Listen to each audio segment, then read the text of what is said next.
What's going on, party people? It's good to be. Why did I do that? That's like really cringy. That's actually, I need to wipe that. Hold on, let me do that one more time. What's going on, everybody? It's Matty. It's good to be back in a sense, right? Like, I went on vacation. Nothing changed on your end. You guys had content, but I'm feeling good. I'm feeling relaxed. I am admittedly a little slow, a little sluggish today, getting back into the work cycle, but I was thinking, what game would fire me up? What's coming out soon that I can talk about? And then I looked at my calendar and realized Wasteland 3 is coming out in like 10 days, and I really see like zero coverage out there. I've talked about this game for about 3 years at this point in time. I've really looked forward to it, and then I realized, oh my god, it's right on top of us. So in today's video, maybe you've never heard of Wasteland 3, maybe you're curious about Wasteland 3, you want to learn more, or you were already excited about it and you're like me and you go, oh my god, it's coming out soon. You need a refresher. This video is for each and every single one of you. It's gonna be a good time, so get comfortable, get ready for a lot of information thrown your way about Wasteland 3,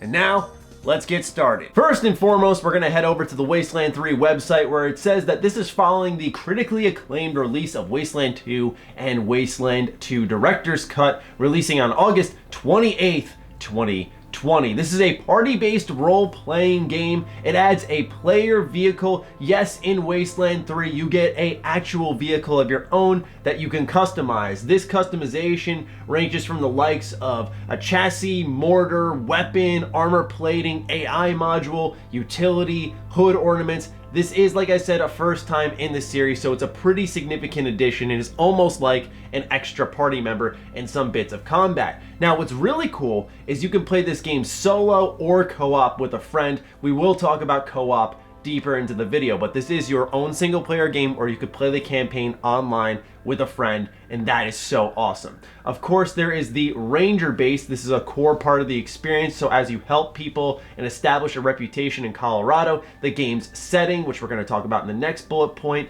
these quests and narrative will force you to make decisions on how to lead. So yes, if you did not know this, Wasteland 3, really major role-playing game here. Choice and consequence, that's the name of the game, baby. You are going to be making life and death decisions. Are you ready?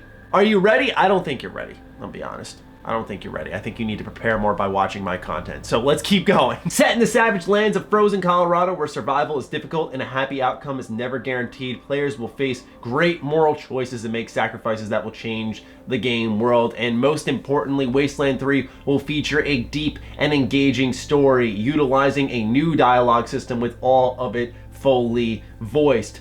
Now, this game being fully voiced is actually a product of the Microsoft acquisition with inXile. Originally, this was only going to have certain parts of the game voiced, but now, considering inXile is a first-party studio, we're going to be getting them juicy voices, and I love the sounds of that. That definitely brings the immersion to another level. For those who don't know how the dialogue system in Wasteland 3 works, it'll be familiar with games you've played possibly in the past that I've suggested on the channel. Let's take a look at Divinity Original Sin 2. You're going to note that the camera's pulled out a little bit here as conversation progresses, but the difference with Wasteland 3 is that in more significant conversations, it's going to bring the camera over the shoulder and you're going to get a fully animated NPC, a much more immersive conversation, and something that I think will be more modern. It's one thing that I'd say both Wasteland and Divinity have struggled with as a series, but what you've noticed here is that both of them have made a change to catch up with the times. Wasteland 3 is doing their own over-the-shoulder camera for these cutscenes, and so is Baldur's Gate 3, the next game from Larian Studios. So just keep in mind, these games are catching up with the time. They're trying to work out all the kinks of that old school isometric gameplay system while being true to its roots, yet updating in the right ways, and I think this is a good step in the right direction. Brian Fargo on his Twitter account said, "It's the calm before the storm. Many thousands of gamers will be playing Wasteland 3 soon. 80 plus hours of game with an unimaginable number of edge cases, which is choices, dynamic moments in the world, for those who don't know. I've put hundreds of hours in and I still discover new material." For those who aren't aware, Brian Fargo, he's the head honcho. He's the big man over at inXile Entertainment. He helped with Wasteland 2, the original Fallout games. Like, this this is his bread and butter, baby. This is some trusted leadership here. So when he's saying 80 plus hours, you're already getting bang for your buck there. And even more bang for your buck because this game's on Game Pass. Not only that, but as I'm going to highlight in the next couple of sections of this video, lots of customization, story choices, dynamic moments in the game, build.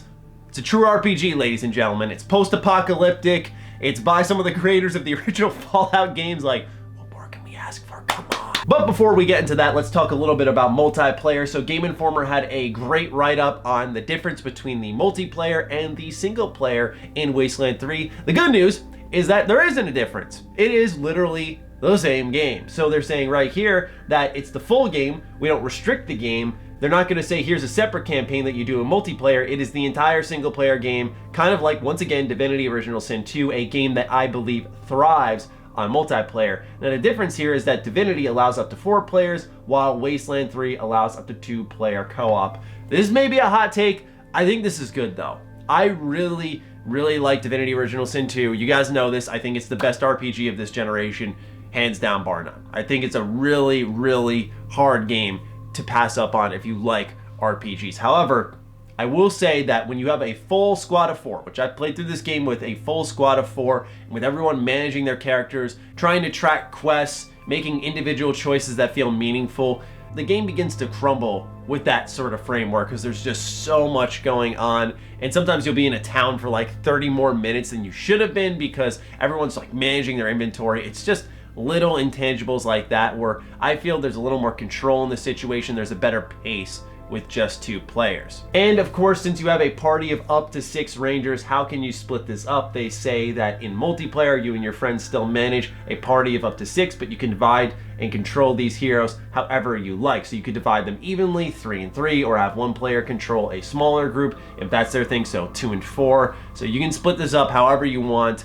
It's just that you can play with only one other friends. So if maybe you're not into these types of games, it's something I said with Divinity. I'm sorry I'm constantly talking about Divinity. I just can't help myself. But those types of games can be difficult to get into by yourself. They can feel slow, they can feel foreign. Maybe if you're not into that type of game, like an isometric style RPG, but playing with a friend, I'm telling you, it instantly enhances the fun because you're both learning it together, sharing ideas, sharing tips. Trust me when I say it really helps. Now, how about the story premise? We're talking about choices. We're talking about things that are going to happen in the world. Let's get into that. These are going to contain some mild spoilers for Wasteland 2. This part comes from PC Gamer. Following the events of Wasteland 2, the Desert Rangers were left without a proper base of operations. They received a call from the Patriarch of Colorado Springs, essentially the ruler of the region, asking them to help him stop his nation from falling apart. In return, he promised the Rangers all the resources they'd need to rebuild. The Rangers dispatched a squad called Team November to make contact with the Patriarch, but things didn't go as planned. It's not clear what exactly happened, but you start the game as Team November's sole survivor, waking up in a frozen land of murderous cults, vicious gangs, and lost technology. As the story unfolds, you'll be building your reputation, siding with various factions, and exploring this strange land while saving or destroying locations through the decisions that you make. And In Exile has teased that one of the Rangers from Wasteland 2 is returning, but isn't telling us just yet. So the way that the story does set itself up, there's actually gameplay online of the beta for Wasteland 3, so if you're very curious, you could watch that out to see how it unfolds. My interpretation based on what I had played at PAX and what I've seen online is you can relatively just leap into Wasteland 3 even if you haven't played the prior Wasteland games. Will it be like any other sequel where it rewards your knowledge because you are already familiar with things happening in the universe? Of course. But in Wasteland 3, you can just dive in and enjoy it for what it is and get involved in that self-contained story for what it is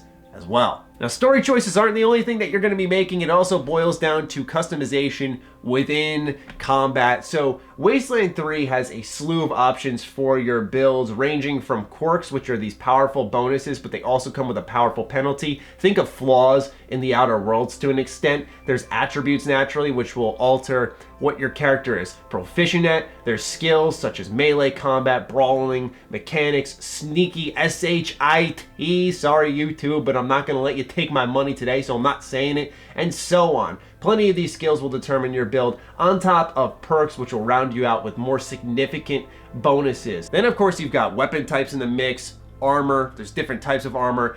There's just so much to comprehend here. It's actually friggin' insane. I'm not gonna lie. Like, I can understand what Brian Fargo means by like hundreds of hours, and you really are still discovering new things. Now, to wrap things up, I just want to say that to put things into perspective, Wasteland 3 is one of like 5 games I can think of that has made a trailer based around choice and consequence. And I think that says a lot, right? To make a full trailer based around story decisions, the reactivity of the world, and how developers approach that, it means it was a very core focus during the entire development of this game. Like I said, I've covered this for 3 years now. It has been a focus the entire time. And when we use the term like edge cases from Brian Fargo, I mean, I cannot wait to see all of the repercussions of big moments throughout the story, throughout side adventures, how the world responds to me, of course, the builds I'm going to make, whether it be just someone I'm shaping myself, or of course some of the presets that are already coming with the game. There's a lot to like about Wasteland 3. Hopefully this video gave you a taste of what it can actually offer. I'm really looking forward to playing it. I plan on hopefully reviewing it and making a lot of content for the game, because as a Fallout fan, I've been really hyped for this one for a while. I think there's been a void, a post-apocalyptic void in me for quite some time, so I do truly feel like Wasteland 3 is gonna fill that up. And this person just mowing the lawn outside, just, your audio quality's trash, bro. I don't care. Anyway, I'm gonna wrap this video up now. I appreciate every single one of you tuning in, watching the video. Let me know what you're thinking of Wasteland 3 in the comments down below. Other than that, follow me on Twitter, follow me on Instagram. Those links are in the description down below. Big thank you to all the patrons who continue to kill it with the support. We have grown past 215 patrons now. Thank you guys so much. Let's keep it up. Let's keep growing. Let's make this little channel here even stronger. I appreciate all of you, and I'll talk with you soon. Stay sexy, stay active. I love you all. Peace.